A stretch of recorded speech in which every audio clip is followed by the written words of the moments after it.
안녕하세요. DS입니다. 리걸 잡서를 오픈했습니다.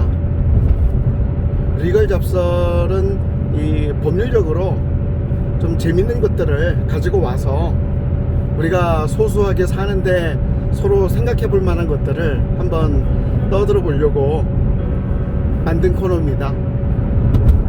오늘 리걸 잡설의 이슈는 최태원 노소영 부부의 이혼과 관련된 것을 말씀 나누고 싶습니다. 스토리는 이렇죠. 최태원 씨가 미국에 유학을 가 있을 때 노소영 씨를 만나서 사랑으로 결혼을 해서, 물론 뭐 다 사랑으로 결혼합니다 저희가, 그죠? 결혼을 해서 아이 셋을 낳고 행복하게 살다가 최태원 씨가 이제 나에겐 여자가 있어, 무슨 노래가 생각나죠? 내겐 여자가 있는데 를 외치면서 이혼을 요구했고, 노소영 씨가 그거를 거부하다가 이제 양쪽 다 이혼을 신청해서 이혼 소송이 제기가 되어서 최근에 1심 판결이 난 사안입니다.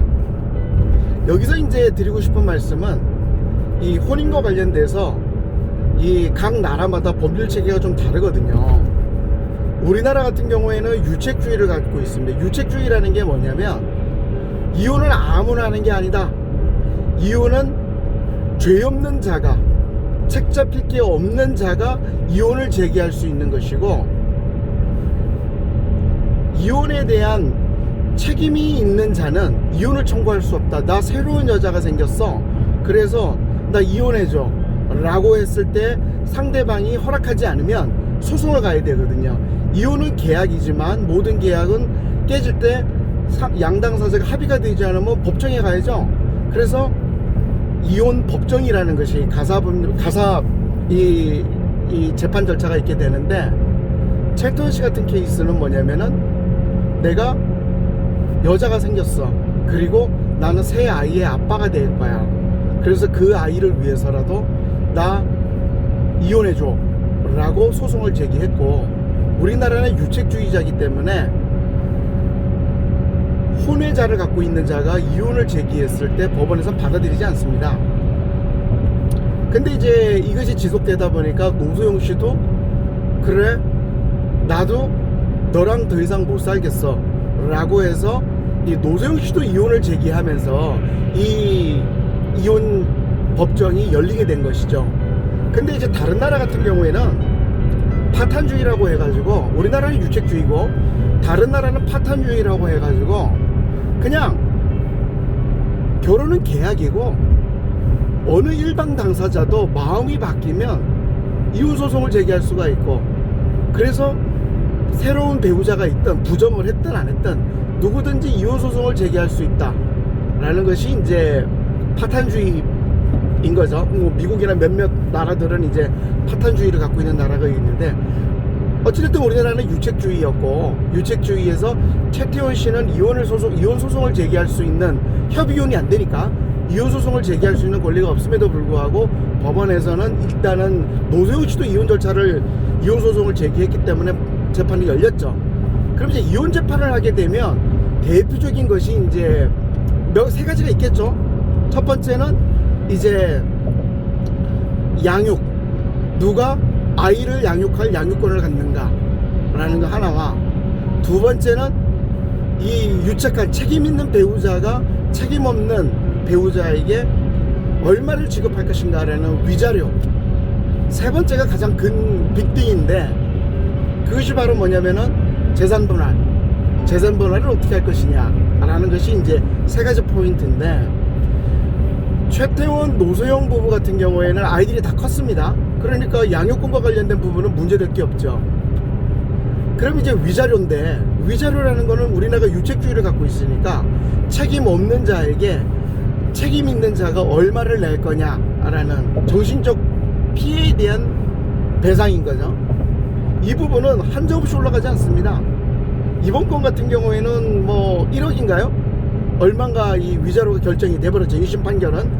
그만큼 위자료는 어느 정도의 이 정신적 피해에 대해서는 그렇게 큰 돈을 인정하진 않죠. 그 예를 들자면은 뭐 간통 사건에 있어서 우리나라는 지금 간통죄가 없어졌는데, 간통 사건에 있어서 이 간통을 한 자가 간통을 하지 않은 상대방 배우자에게 주는 돈은 뭐 기천만 원 수준으로 어느 정도 가격이 정해져 있는 거죠. 제일 중요한 게 재산 분할인데, 이번 같은 경우에는 이제 노소영 씨가 2심에 항소를 했던 이유 중에 가장 큰 거는 뭐냐면, 최태원 씨와 그렇게 아이 3명을 낳고 긴 혼인관계를 지속해 오면서 최태원 씨가 갖고 있는 한 3조 원의 주식 가치에 대해서 절반을 달라라는 거였죠. 그래서 이제 그 1조 뭐 6천억 원인가요? 절반 가격이 그거를 달라고 요청을 했는데, 사법부 입장에서는 그 재산들의 상당 부분은 투규 재산으로 본 거죠. 여기서 이제 두 번째 개념이 나옵니다. 우리나라는 부부 별산제를 운영하고 있고, 부부 별산제라는 건 뭐냐면, 혼인 관계에 있어서 각자의 이름으로 되어 있는 재산은 각자의 재산인 것이지 공동 재산으로 보지 않는 거죠. 다만 재산과 재산 형성에 있어서 기여도에 대해서는 별도로 판단해서 고려하겠다라는 부부 별산제가 우리나라의 그 이 부부 생활에서의 이 재산에 대한 법적 개념이죠. 내 거는 내 거고 네 거는 네 거다 라는 것이 이제 부부 별산제인데, 우리나라는 부부 별산제를 유지하고 있고, 또 한 가지 고려해야 될 부분은 뭐냐면 투규재산이라는 개념이 있어요. 투규재산은 뭐냐면 혼인하기 이전에 내가 갖고 온 거는 영원히 내 거다라는 겁니다. 재판부는 그렇게 봤습니다. 최태원 회장의 주식들은 대부분이 이전에 고 최종원 회장이 최태원 회장에게 물려준 재산이기 때문에 노소영 씨가 그 재산에 대해서 인정받을 부분은 최태원 회장이 가지고 온 재산에 있어서 재산 증식된 정식 기여분, 그리고 이제 일정 정도의 그 이 노력과 관련된 부분에 대해서만 인정했지, 본질적인 그 재산의 이 소유자로서는 개념을 인정하지 않았죠.